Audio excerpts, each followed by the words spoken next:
Good morning, I'm Paul Wheels, founder of IoT North. It's great to have you online with us today.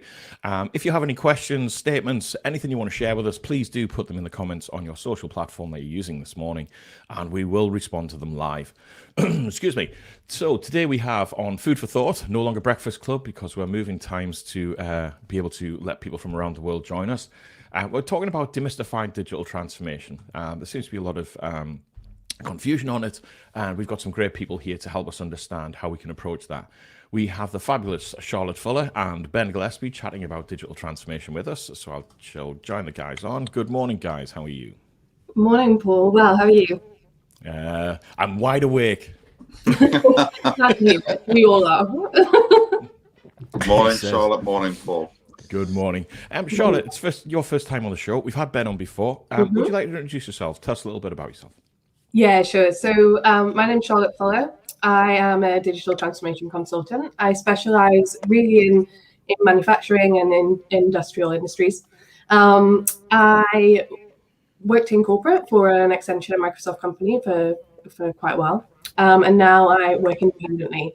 So yeah, I mean, I specialize in helping companies adopt digital strategies involving IoT technologies from very much a value-first, business-first perspective. Brilliant. And good morning, Ben. Great to have you on the show, as always. And for those that haven't seen you on the shows that you've joined us on, please do introduce yourself. Yeah, morning, everybody. I'm Ben Gilhespy. So came out of a corporate world working for a Swiss PLC to do what I do now, which is working typically with SME engineering and manufacturing businesses, albeit in fairness, that actually extends out to working with larger businesses as well. Huge range of ways in which we work with them. We're basically connectors. So we look for ways to improve the day-to-day running of the business by basically making sure that they're working with the right people on whatever projects, whatever initiatives, or whatever needs that they have.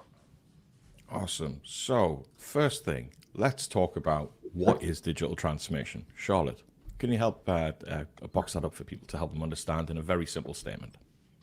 Yeah, sure. I mean, digital transformation for me is the use of technology in order to get yourself from where you are now to where you want to be. So it's very much looking at things from a leadership perspective, a strategic perspective, to say, okay, we want to improve our operational efficiency, we want to drive more revenue, we want to drive our customer experience, and this is how we're going to do it using technology. Awesome. Excellent. So first question to have a bit of a chat about is, why do you think that a lot of businesses approach digital transformation the wrong way? And what are some of the types of things that you can see going wrong? Charlotte, would you like to take that first one? Yeah, sure. So in terms of approaching transformation the wrong way, I think, it's funny because obviously we just had a really quick chat about this offline, but I think that businesses will approach digital transformation from a technology first perspective. And what I mean by that is that they will go and implement a technology in their organization and not really think around sort of the wider aspects of that in terms of what does that mean culturally in your organization? Like, how does that affect the people in your organization? Are you duplicating effort? Are you doing the same things across different areas of your business? And what are you thinking about? What ROI you're driving from this sort of investment, really? And it's basically, I think they're the key things that I see going wrong. It's not looking at this from a strategic perspective, but looking at this as in making quick judgments and saying, okay, we need to implement this technology to solve X problem, and not really thinking about the long-term effects and long-term benefits of that. So do you think it could be something that people should be looking at the bigger picture and working backwards, or do you think it's better to start small on little building blocks? I think it's both. Yeah. I think what you need to do is going and look holistically at what you're doing inside the organization as much as you can, right? Depending on the size of the organization, etc. But take that from very much the C level and say, okay, like I said before, this is where we are today. This is where we want to be, right? In an ideal world, this is our vision for the future, and have a clear, strong vision that is absolutely just paramount to the whole thing, to drive this thing throughout the organization. I think once you've done that, what you need to do is really dial back and say, okay, what are the problems that we have right now? And how do we strategically organize those so that we can chunk them up, right? And this all sits within the confines of the culture of the organization. So some organizations might be a little bit more open to risk, and some might not be. And that will sort of, you'll determine how much you want to do at what period of time in terms of your transformation based on some of those factors. But essentially, what I'm saying, Paul, is that what you want to be doing is taking that long-term view, that print of the future, of your future vision, but then dialing it back to saying, right, okay, what's most important to us today? Can we get any quick wins out of this? First of all, can we start driving values so that quickly, so that we can start showing people in the organization across all levels the value of what we're doing or trying to do today? Ben, what's your experience been with the community that you work with in manufacturing and engineering about discussions around digital transformation? Yeah, it's interesting. I think Charlotte said it incredibly well, actually. I mean, she used the term ROI there, and that's kind of where many of the businesses that we work with are. I think if the issue that we have is we think, your typical business person is a consumer at a personal level, and they're also a business person. If they go out, they'll happily buy the latest technology and then explore what it does. So, they may buy their latest iPhone or iPad or whatever a bit of technology is, gaming console, and they'll happily do that. And then once they have it, they'll explore what that does. That's as a consumer. As a business person, it's very, very different. They're looking to solve an issue. So if you use the analogy of the phone, we don't nowadays buy a phone to answer calls, or very, very rarely. That's sort of almost a side effect of what, our mobile technology does. For a business owner, they want something that resolves a problem. So they'll identify a problem within a business, and then they'll look at a way to resolve it. So I suppose they're working sort of forwards. They're not looking for the technology to solve the problem.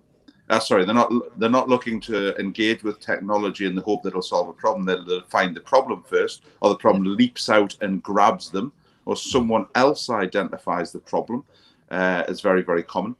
And then they will look for a solution. The problem that you have with business owners is that at the back of their mind, and rightly so to a degree, ROI is always there.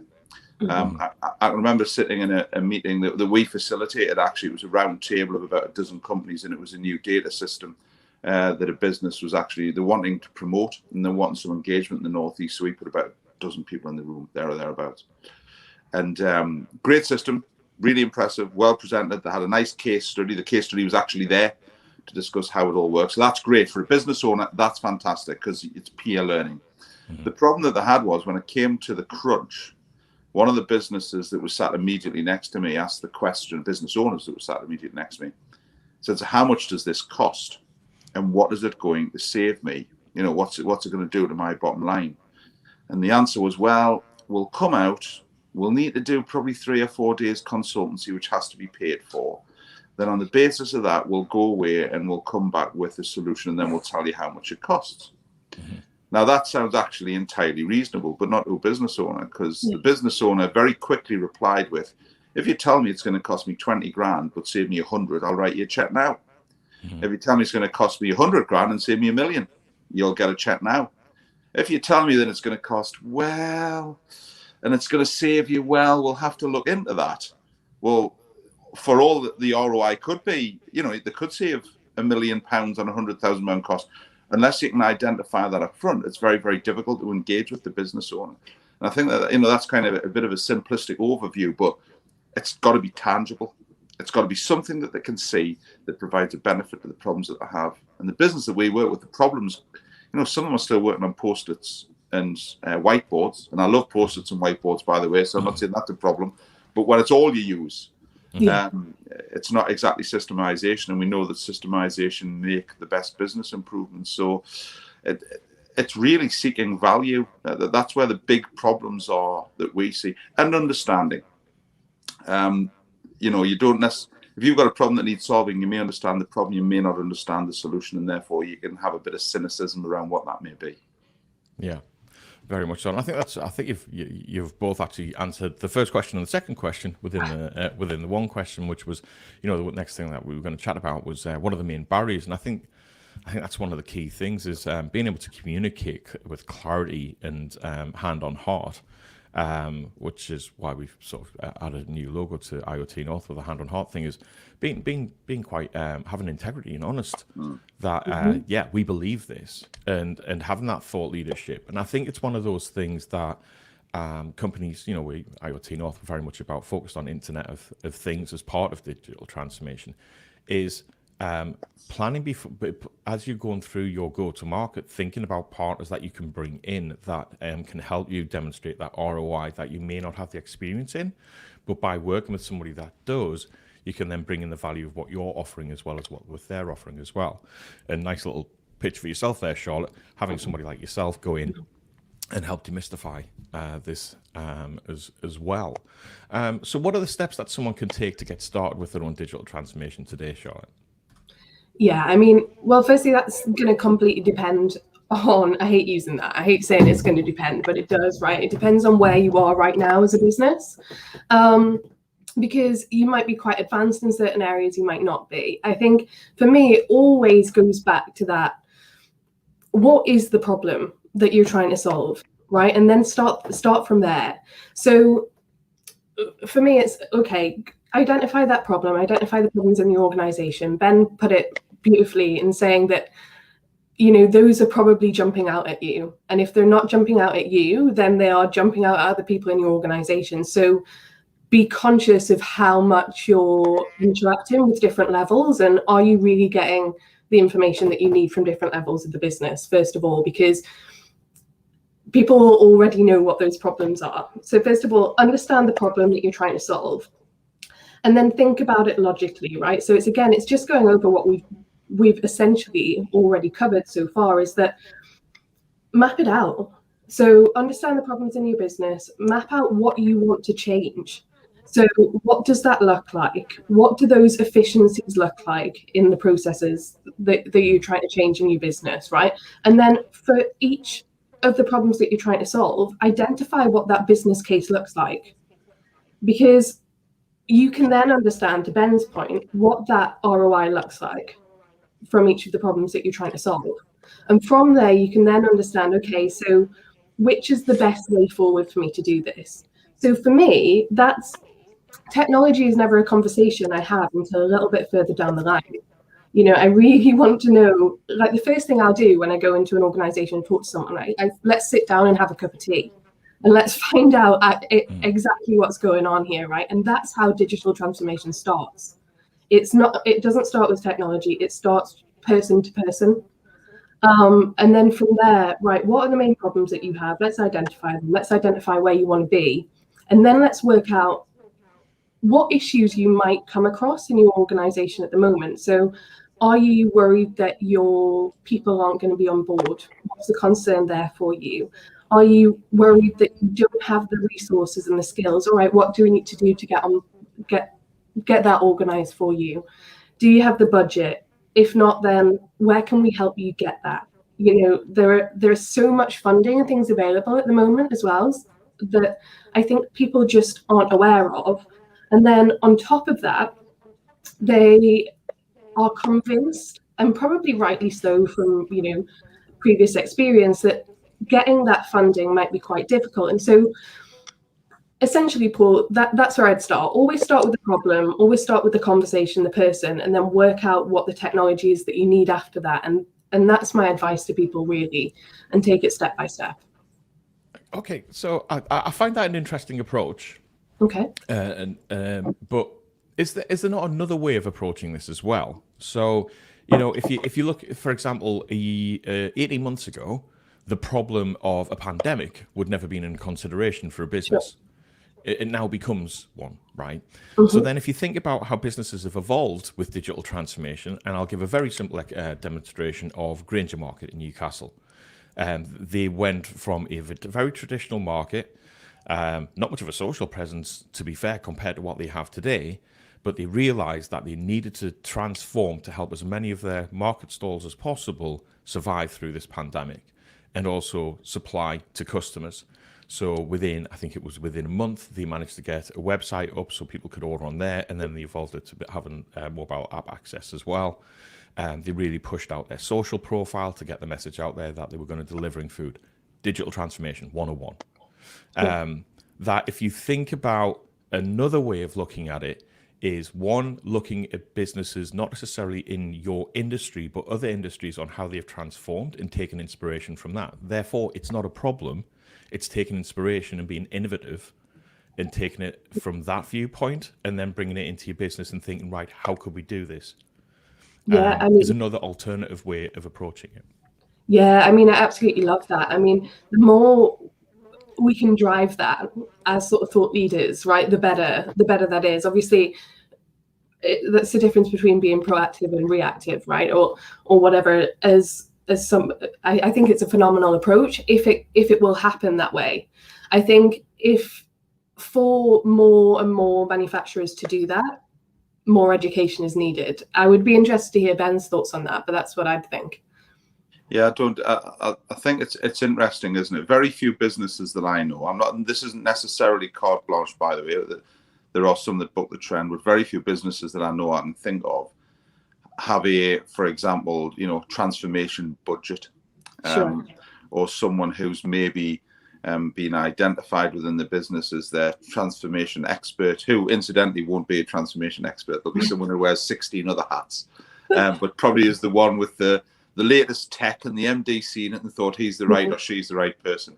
And a bit of keen interest. But it always comes down to problems. I think one of the interesting things is, though, it's not always, if I go into a business today and I bought it, so I've identified a great business, it's really good, very interesting to me personally. I see good potential to make money, because let's be honest, that is what it's about, whether you're a business owner or an investor. What's the first thing that I do when I walk into that business? Well, after I've said the hellos and, you're all great and what a wonderful business this is and got to know the clients, what I'm going to do is I'm going to look at where I can make improvements to that business. Yeah. And one of the things I'm going to do is probably systemize a lot of it, because as someone who maybe goes into a business to invest, one of the things that you look at, obviously, how you can add value. And one of the ways you do that we all know works incredibly well is systemization. True. That's part of a digital transformation journey. But isn't it interesting that the business owners didn't see that themselves? The investor will see it because they want to increase their investment potential, but the business owner, who, to be brutally honest, wants exactly the same, can't see it because they're so close to the coalface.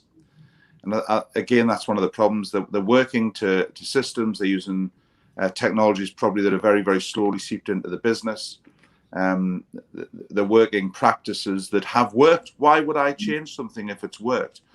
Without standing back, to use the hideous analogy, doing the whole helicopter view, looking down it and say, do you know what it is? We can make this so much better. And that's what it's got to be about. Can it just be change for change's sake? I mean, I made the joke about the whiteboard and the posters before. I love a whiteboard. I've never had an office that doesn't have a whiteboard, and I love technology. And I think, again, that's one of the other things with adoption. There's a fear. If I go down this route, is everything going to be automated and digitized? As technology advances, and again, I know we're talking about this offline a little bit beforehand, but as technology advances, the advancements in the last few years have been quite staggering. It seems to leap faster than anyone can keep up with it. I know that part of that's marketing and branding and all this, companies bring out the latest this, that, and the other. But I think as business owners, that there's also a fear of not being able to keep up, losing control, maybe not understanding. You're going to be sat in a room and you're not going to be the cleverest person in the room anymore. But I think, again, that comes down to a realization that everyone, within a business can bring a strength and bring something that maybe the business owner doesn't have. And there has to be recognition of that. So there's quite a few issues, but I say that fundamentally that they never really stand back and look at the business and look at ways in which improvements can be made. And like I say, I think systemization is the very first thing that an investor will do when they walk into a business, which of course no one likes, because you're then changing what everybody does. But it's all about improving the way that it's done.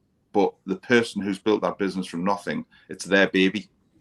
They have ownership of it. So changing anything, it takes quite a bit of effort to get them to change a mindset.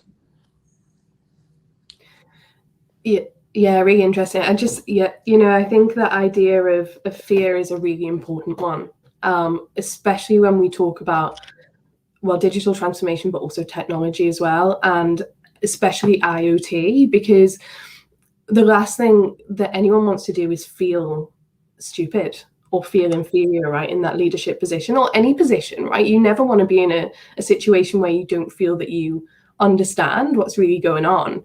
And I think that, going back to one of your previous questions about barriers, Paul, especially around sort of IoT, is that because it's spoken about in language that people don't generally understand, I think that is absolutely blocking and making a huge barrier for entry for IoT for people. And it is all around that point of, well, I just feel a little bit sort of scared that I'm going to look stupid in this situation. Yeah, I agree with you. We were chatting about this offline that, we've recently done a survey which ends in the next couple of days. So anybody watching, please do have a look at the IoT North profile on LinkedIn to complete that short survey.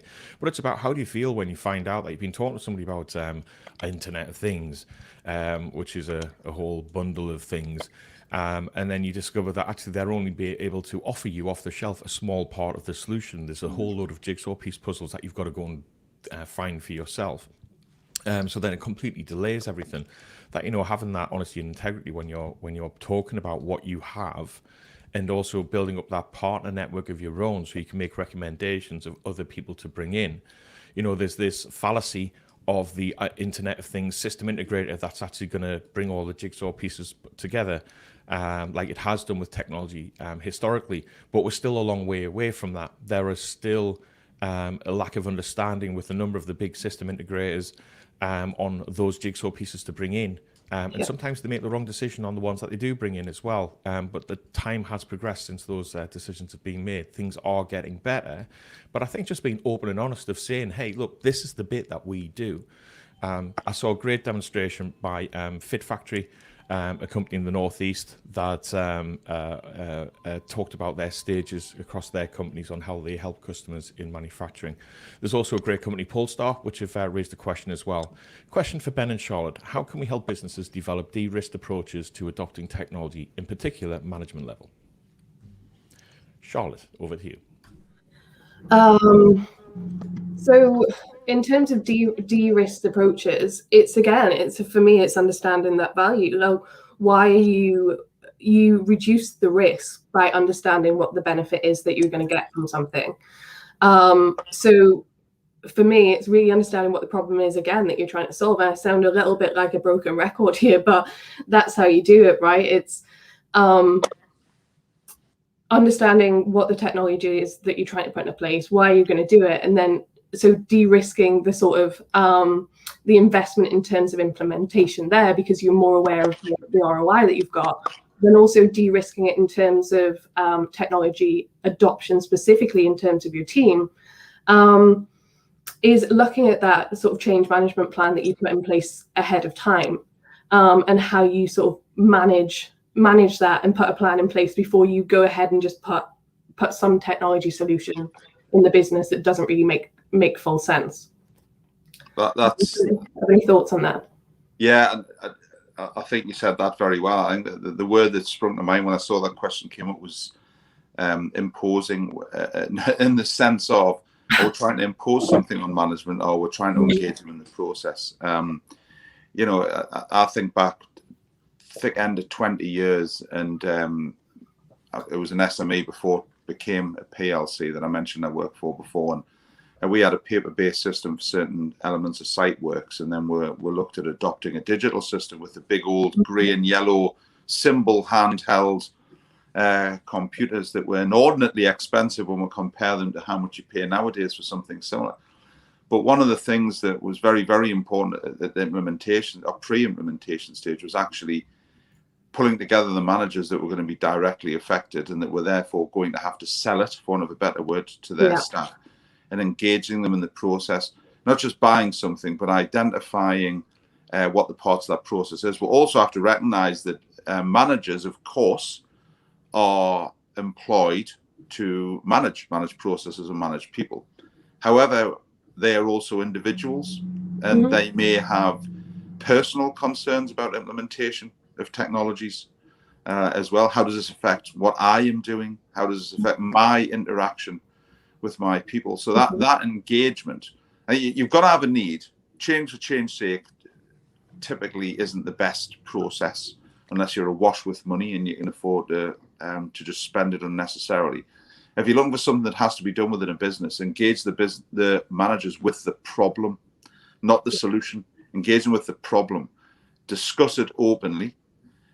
Involve a steering group, perhaps, of those who are ultimately going to use the technology. We did that with great effect. You know, we had the consultants that were actually going to be working on site with the handhelds actually have a very active part in the design, not literally the design of the software, but the appearance of how it would be on screen and how they interacted with that software as well.